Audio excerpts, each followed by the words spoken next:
Message बिल्कुल clear है।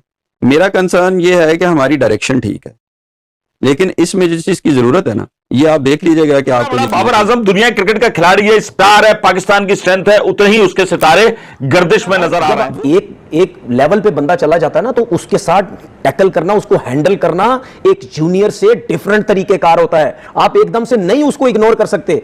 बाबर और रिजवान के साथ जो मुझे नजर आता है, और मैं क्यों उनकी सपोर्ट करता हूं, मैं इसलिए करता हूं कि उनको बिल्कुल ऐसा साइड पे कोने पे लगाने की कोशिश हो रही है जैसे पता नहीं उन्होंने पाकिस्तान के लिए कुछ किया। 4 महीने मैं समझता हूं कि बाबर आजम सुकून ही सुकून है। अब वो उनकी क्रिकेट क्या होगी, किस तरीके से वो अपने आप को रीहैब का लफ्ज कह रहा हूं, रीहैब ही करना है भाई। प्लेयर की परफॉर्मेंस जो है वो अगर खराब होती है तो आप उसको टीम से ड्रॉप कर दें, लेकिन उसको इतना डिसरिस्पेक्ट नहीं करें। ये बाबर आजम के साथ जो क्रिकेट बोर्ड कर रहा है कि ईद के पॉडकास्ट में भी बाबर आजम को शामिल नहीं किया गया, ईद मुबारक का मैसेज भी बाबर आजम से जो है वो नहीं, रिटायर तो नहीं हो जाएगा T20 से हैं? जैसा हो रहा है उसके साथ बकौल आपके, मैं बाबर तो नहीं हो जाएगा। मैं बाबर को यहां मशवरा दे रहा हूं, एक रिटायर होने की सोचो भी मत।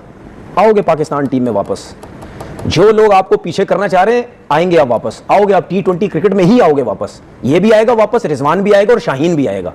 ये तीनों पाकिस्तान टीम में T20 में वापस। ऐसा नहीं होता है, ठीक है? किसी को टीवी पे बैठ के क्रिकेट की बात करने का शौक होता है, किसी को कोचिंग की तरफ होता है। और मैं आपको ये भी कह चुका हूं कितनी दफा, अगर मैं यहां नहीं होता, किसी और सिस्टम में होता, मैं जरूर कोचिंग की तरफ जाता, क्योंकि मुझे यहां समझ नहीं आती, मुझे नहीं समझ आती यहां पे। तो मैंने ये किया। बाबर की थोड़ी सी परफॉर्मेंस नीचे हुई, लोग ड्रॉप हुआ, तो अब वो अपने अपने बदले निकाल रहे हैं सर इस तरह। तो ये हमारा इससे हमारा आइडिया होता है कि हमने किन लोगों को पाकिस्तान क्रिकेट बोर्ड में रखा जिनको एथिक्स ही नहीं आते जॉब्स की। तो ये इसकी वजह सिर्फ ये है कि उसने जिन लोगों को नाराज किया होगा अपने वक्त में, तो वो उसका बदला ले रहा है। उनको मौजूदगी में आप सोच सकते हैं कि फिर दोबारा से बाबर आजम को और रिजवान को जो है वो शामिल करें, क्यों इन्होंने परफॉर्मेंस नहीं दी है ना?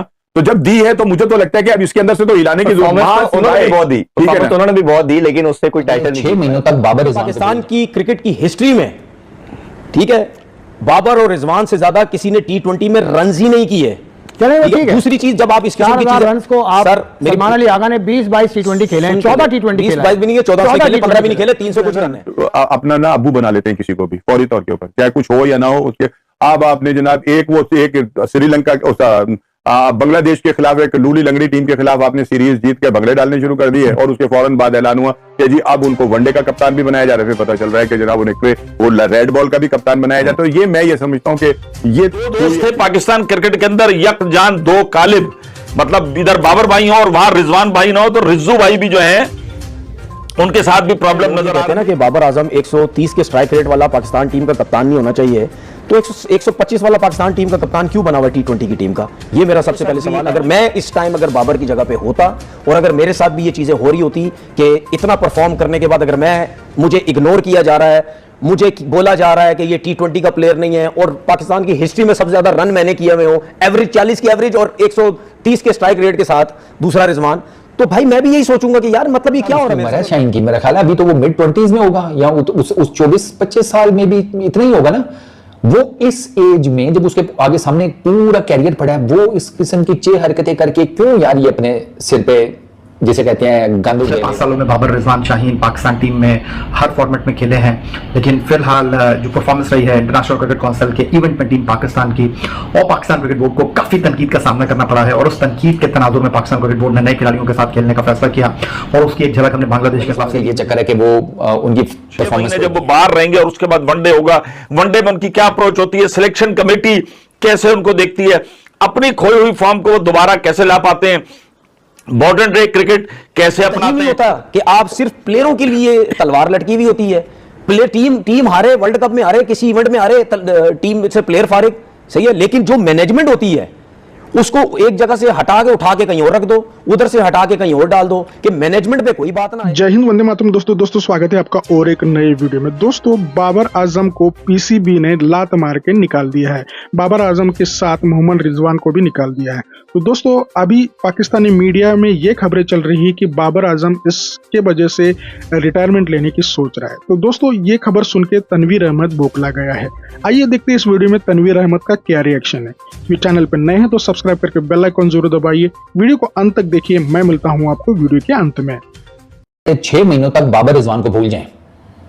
पाकिस्तान का मीडिया 6 महीनों तक वो कह रहा है बाबर रिजवान को भूल जाएं, और मुझे नहीं समझ में आ रही उन्होंने 6 महीने निकाले कैसे हैं, क्योंकि एफटीपी के हिसाब से अगर मैं देखूं तो कहीं ना कहीं तो आपको इन दोनों को खिलाना पड़ेगा यार। चलो T20 ना सही, ओडीआई क्रिकेट तो है ग्रोसरी वालों, अब क्या इनको ओडीआई से भी निकाल दिया तुम लोगों ने? मतलब ये तो सही चल रहा है, पता नहीं क्या ये देग पका रहे हैं यार, जिसे कहते हैं यमन गठीटा की ये कोई नवी देग ना एकदम पका के हमारे सिरों पर उड़ेल देना, कि हमें समझ ही ना आए कि देग चाटनी है, रोटी के साथ खानी है, या पहले ये जो हम सड़ गए हैं गरम गिरने से देग, वो पहले कुछ करने का है। शाहीन का प्रॉब्लम बड़ा सिंपल है जी। बाबर और रिजवान का पहले बता देता हूं, बाबर रिजवान का ये चक्कर है कि वो उनकी परफॉर्मेंस कोई नहीं है, ठीक है। माइक हैसन की मीटिंग हुई है, उस मीटिंग में उसमें माइक हैसन, आकिब जावेद, अलीम डार, सलमान अली आगा, सरफराज अहमद, सिकंदर बख्त, ये जो रीवैम्प्ड सिलेक्शन कमेटी है या ओवरसी कमेटी, ये व्हाटएवर, ठीक है, बेशक कमेटी, खाने वाली कमेटी, जो भी इसका नाम दे लो, वो यही कह रहे हैं कि बाबर और रिजवान की परफॉर्मेंस इनकी मौजूदगी में आप सोच सकते हैं कि फिर दोबारा से बाबर आजम को और रिजवान को जो है वो शामिल करें, क्यों इन्होंने परफॉर्मेंस नहीं दी है ना, तो जब दी है तो मुझे तो लगता है कि अब इसके अंदर से तो हिलाने की जरूरत उन्होंने भी बहुत दी, उन्होंने भी बहुत दी, लेकिन उससे कोई टाइटल नहीं जीत पाए, उससे विक्ट्री नहीं मिल पाई। वो एक अलग, मैं तो मौजूदा, मैं तो हालिया दौर की बात कर रहा हूं ना, कि जिसके ऊपर अब ये हो रहा है कि जी उनको भी, मतलब भाई उनको क्यों यार, अगर तो ये नहीं करते नहीं, अगर बात क्या वजह नहीं है, अगर आप इनको इसी तरह ही एक बात चलती रही कि ये आएंगे, तो जो दरमियान में खेलने वाले हैं ना उनका मोराल, अगर मैं इस टाइम अगर बाबर की जगह पे होता और अगर मेरे साथ भी ये चीजें हो रही होती कि इतना परफॉर्म करने के बाद अगर मुझे इग्नोर किया जा रहा है, मुझे बोला जा रहा है कि ये T20 का प्लेयर नहीं है, और पाकिस्तान की हिस्ट्री में सबसे ज्यादा रन मैंने किए हुए हो, एवरेज 40 की एवरेज और 130 के स्ट्राइक रेट के साथ दूसरा रिजवान, तो भाई मैं भी यही सोचूंगा कि यार मतलब ये क्या हो रहा है मेरे साथ, तो मेरी सपोर्ट में कोई नहीं है। रिजवान तो है वैसे, सही है, क्या मतलब रिजवान ने मैसेज, हाँ, लेकिन जाहिर सी बात है वो रिजवान से तो ऊपर ही है ना, उसकी ज्यादा वो फैन फॉलोइंग तो उसकी है, हमेशा हुआ, ये आज नहीं हुआ, हमेशा हुआ है। हमारा क्रिकेट बोर्ड और प्लेयर्स का रिलेशन नहीं सही रहता है। वो सही क्यों नहीं रहता है ये आपको भी पता है, ये मुझे भी पता है, ये सबको पता है। उसकी वजूहत क्या होती हैं? उसकी वजूहत ये होती हैं कि जब आपकी क्रिकेट कहीं डिक्लाइन पे जाती है, हम इस तरह उस सीनियर के साथ करते हैं जैसे पता जिसने कभी जिंदगी में क्रिकेट ही नहीं खेली थी, हम फौरन उसको फारिग करने की कोशिश करते हैं। अगर उसकी परफॉर्मेंस बुरी हो हम उसको फारिग करने की करते हैं, अगर वर्ल्ड कप में टीम हार जाए हम उसको फारिग, इस तरह साइडों पे लगाने की कोशिश करते हैं। यार जब एक लेवल पे बंदा चला जाता है ना, तो उसके साथ टैकल करना, उसको हैंडल करना एक जूनियर से डिफरेंट तरीकेकार होता है। आप एकदम से नहीं उसको इग्नोर कर सकते। बाबर और रिजवान के साथ जो मुझे नजर आता है, और मैं क्यों उनकी सपोर्ट करता हूं, मैं इसलिए करता हूं कि उनको बिल्कुल ऐसा साइड पे कोने पे लगाने की कोशिश हो रही है जैसे पता नहीं उन्होंने पाकिस्तान के लिए कुछ किया ही नहीं है। मतलब आपको लगता है बाबर रिटायर तो नहीं हो जाएगा T20 से? है जैसा हो रहा है उसके साथ बकौल आपके, मैं बाबर तो नहीं हो जाएगा? मैं बाबर को यहां मशवरा दे रहा हूं, एक रिटायर होने की सोचो भी मत, आओगे पाकिस्तान टीम में वापस। जो लोग आपको पीछे करना चाह रहे हैं आएंगे, आप वापस आओगे, आप T20 क्रिकेट में ही आओगे वापस। तो दोस्तों जैसे कि आपने वीडियो में देखा कि कैसे बाबर आजम का जो रिटायरमेंट का खबर है वो सुनकर तनवीर अहमद बौखला गया है। दोस्तों शायद बाबर आजम के सारे पीआर के पैसे तनवीर अहमद को ही मिलते हैं, उसी वजह से पाकिस्तान का वो अकेला साबिक खिलाड़ी है जो बाबर आजम की हमेशा साइड लेता है।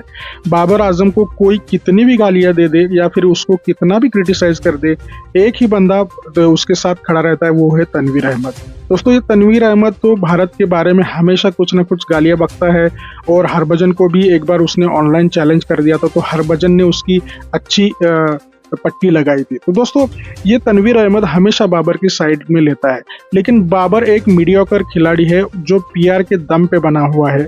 बाबर ने कुछ इनिंग्स ऐसी खेली है जिसकी मतलब एक गिनी चुनी इनिंग्स है, वो ज़्यादा भी नहीं है, उसके बदौलत बाबर आजम हमेशा अपना स्थान अपनी टीम में बनाता रहता आया है। और उसके साथ मोहम्मद रिजवान भी, क्योंकि इनकी जो स्ट्राइक रेट है वो 120-130 के बीच में है, और अभी जो करंट क्रिकेट चल रहा है उसमें जो बैट्समैन रहते हैं वो 150 अबव के स्ट्राइक रेट से बैटिंग करते हैं।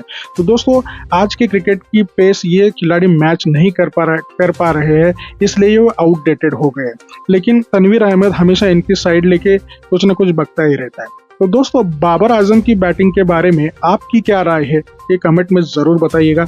अगर चैनल पर नए हैं तो सब्सक्राइब करके बेल आइकन जरूर दबाइए ताकि अगले वीडियो की नोटिफिकेशन आपको मिलती रहे। तो दोस्तों आज की वीडियो में यही रुकते हैं, मिलते हैं और एक नई वीडियो के साथ, तब तक के लिए जय हिंद, वंदे मातरम।